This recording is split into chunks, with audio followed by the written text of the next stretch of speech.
Pop Squad, coming at ya. Hey everybody. This is pre-recorded, so it is not whatever day you're seeing this on. I had to pre-record this because I'm helping somebody move back to the Seattle area.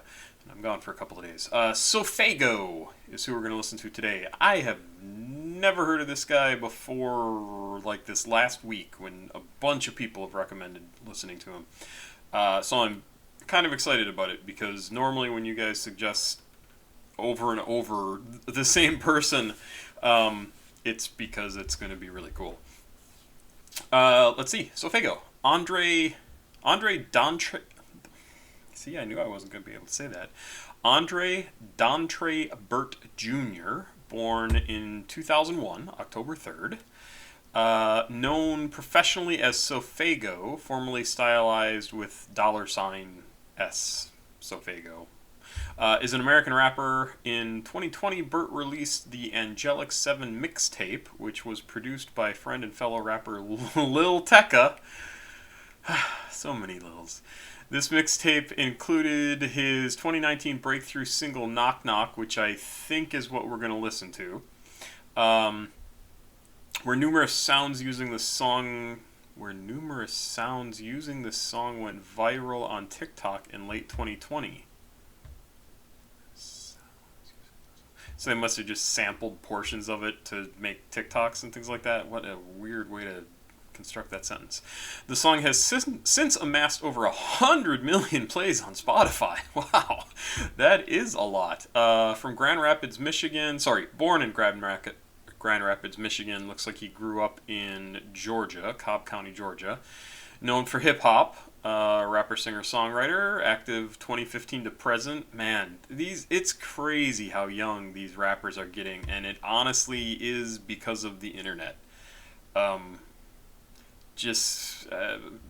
It's like the best of the kids you went to high school with, or the kids who went to the creative, performing arts college. Now they're just able to get online, and even better, it's the people who can't get into those places who now just rise to the top because entertainment, information, and everything is just completely democratized. At least to the extent that it is. It's not free.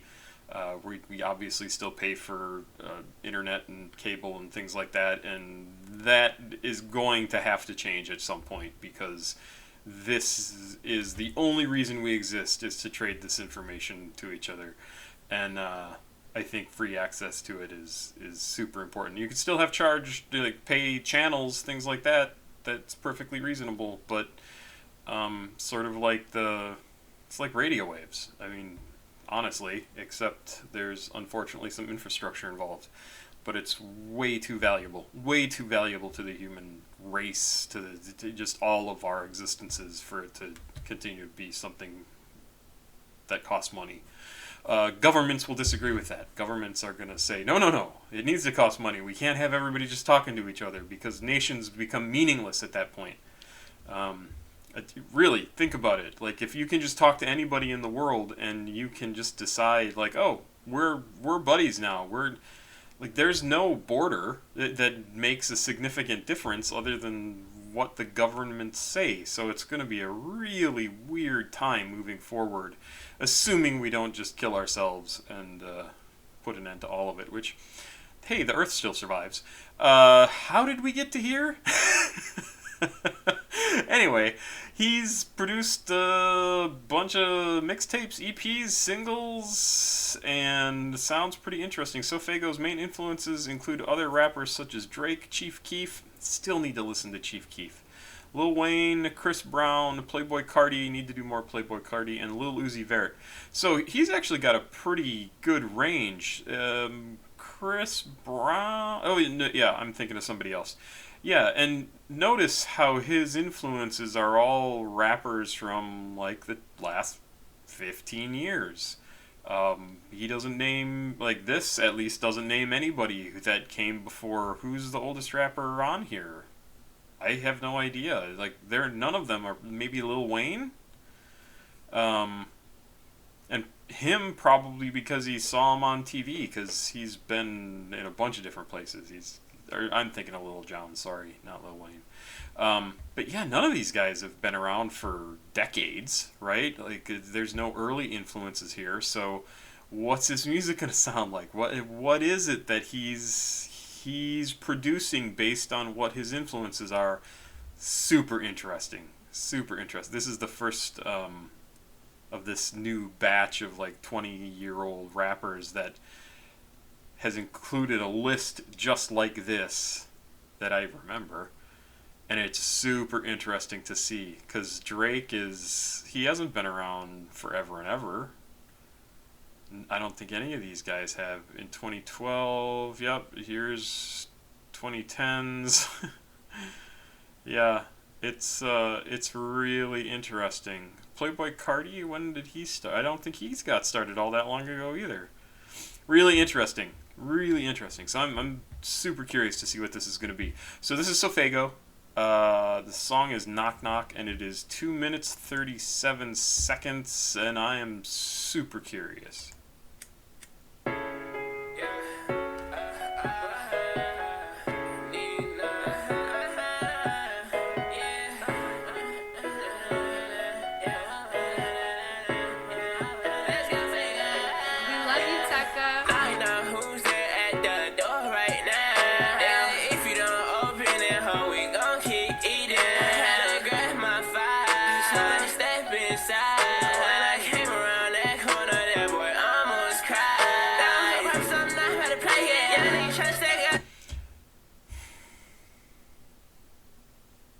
Even the video, Beetlejuice. I mean, like, even before it got to this thing, and you can see these people in the background. The outfit he's wearing, and there were a couple of people in the background, and I was like, oh, this is supposed to be Beetlejuice. Cultural reference, right? It's familiar to him, and he thinks it's cool looking, or the director thought it was cool looking, so they went with it. It's just the most fascinating thing. The music is funky. I'm starting over because I love to do that for some reason lately. And I just want to kind of pay more attention to it, because the piano in the beginning is really interesting, because it's piano. It sounds like normal piano, but it sounds a little distorted and creepy and weird, and that really sets up what's coming in the rest of the video and the song. Oh, sure, that was that snake thing. Okay. Confused, completely, like he's not literally, it's not making any sense, right? It's just sort of a confused mess of sounds.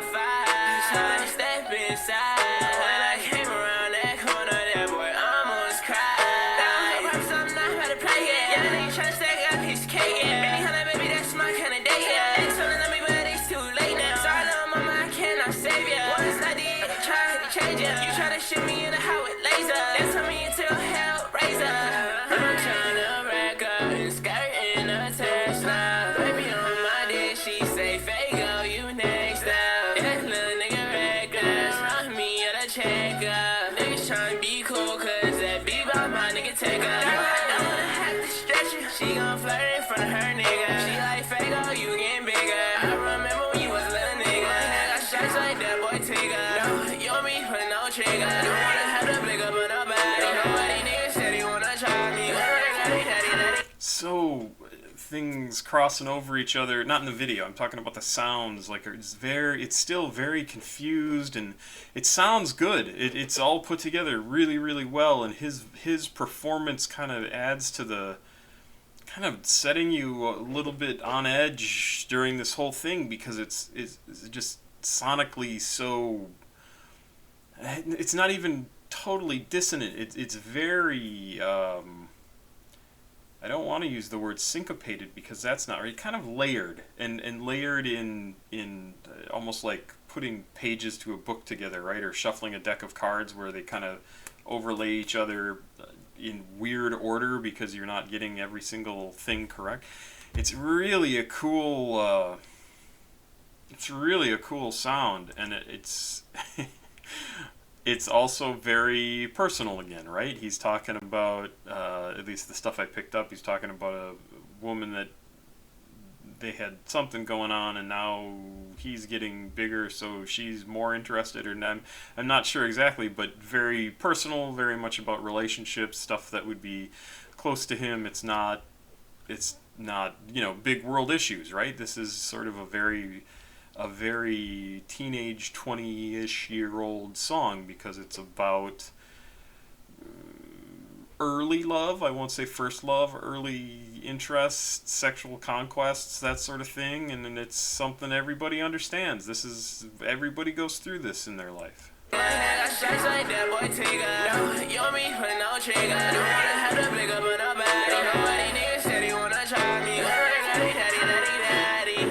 Shorty was a thotty. Take off in the mind. Feeling squawk like I hit a lottery. Wait a minute, stay quiet, please. You said that you were right for me. Now that you see me glow up, you done hold up. Now you down for me. I know who's there at the door right now. If you don't open it, ho, we gon' keep eating. Had to grab my fire, so I step inside. When I came around that corner, that boy almost cried.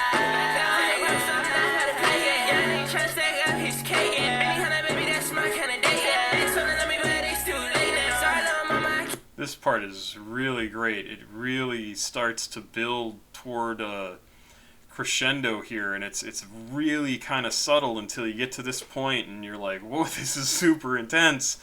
Because he's talking about kicking down the door and coming in. He mentioned that earlier too, but talking like something's going on in there, and he wants to find out what's happening, and it just sort of builds and builds and builds and builds. It's really well constructed.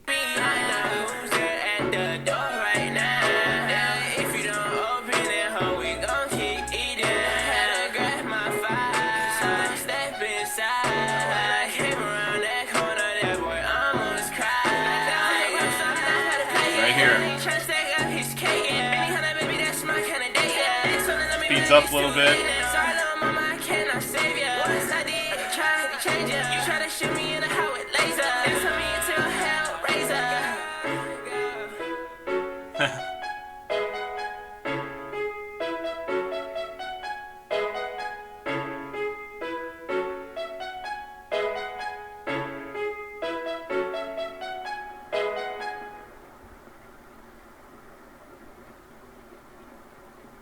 Super good.